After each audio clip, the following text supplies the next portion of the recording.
Puluhan pemimpin dunia berkumpul di markas PBB pada Senin 22 September 2025 untuk menyatakan dukungan terhadap pembentukan negara Palestina. Langkah ini menandai perubahan diplomatik besar setelah hampir 2 tahun perang di Gaza, meski mendapat tantangan keras dari Israel dan Amerika Serikat. Presiden Prancis Emmanuel Macron mengumumkan pengakuan resmi terhadap Palestina sebagai negara.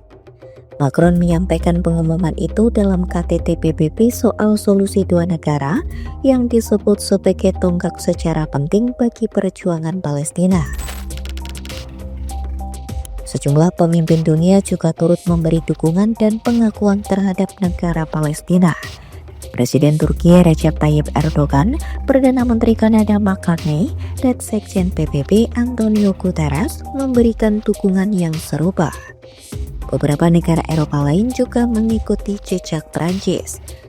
Malta dan Monaco resmi mengakui Palestina, sedangkan Andorra, Belgia, Luxembourg, dan San Marino diperkirakan menyusul.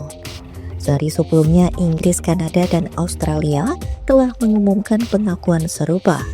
Presiden Palestina Mahmud Abbas menyerukan agar negara yang belum mengakui segera mengikuti langkah ini sambil menegaskan kesiapan Palestina melakukan reformasi dan pemilu setelah gencatan senjata. Meski semakin banyak negara memberikan pengakuan, keanggotaan penuh Palestina di PBB masih terkendala karena hak veto Amerika Serikat di Dewan Keamanan.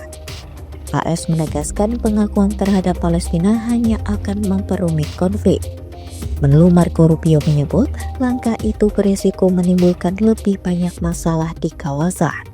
Israel juga menolak keras. Perdana Menteri Benjamin Netanyahu berulang kali menegaskan tidak akan mengakui Palestina dan menolak seruan gencatan senjata sebelum Hamas benar-benar dihancurkan. Dubes Israel untuk PBB Danny Danon menilai pengakuan sepihak merusak peluang perdamaian.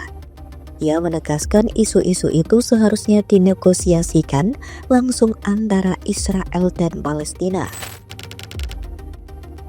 Meskipun mayoritas negara Eropa kini mengakui Palestina, Jerman dan Italia masih menahan diri.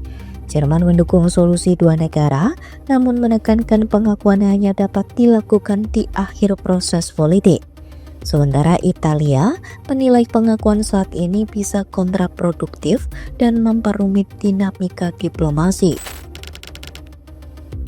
Israel disebut tengah mempertimbangkan langkah balasan, termasuk aneksasi sebagian wilayah tepi barat. Namun opsi itu beresiko mengasingkan Tel Aviv dari mitra strategisnya seperti Uni Emirat Arab. UAE yang menormalisasi hubungan dengan Israel melalui perjanjian Abraham 2020 menegaskan tindakan aneksasi hanya akan merusak semangat perjanjian tersebut. AS juga memperingatkan kemungkinan konsekuensi diplomatik bagi negara-negara yang mengambil tindakan terhadap Israel, termasuk Prancis. Solusi dua negara yang pertama kali dipopulerkan melalui perjanjian Oslo 1993 masih dianggap sebagai jalan utama menuju perdamaian, namun negosiasi terakhir kali digelar pada 2014 dan sejak saat itu praktis mandek. Sementara itu, perang Gaza telah menelan korban lebih dari 65.000 warga Palestina.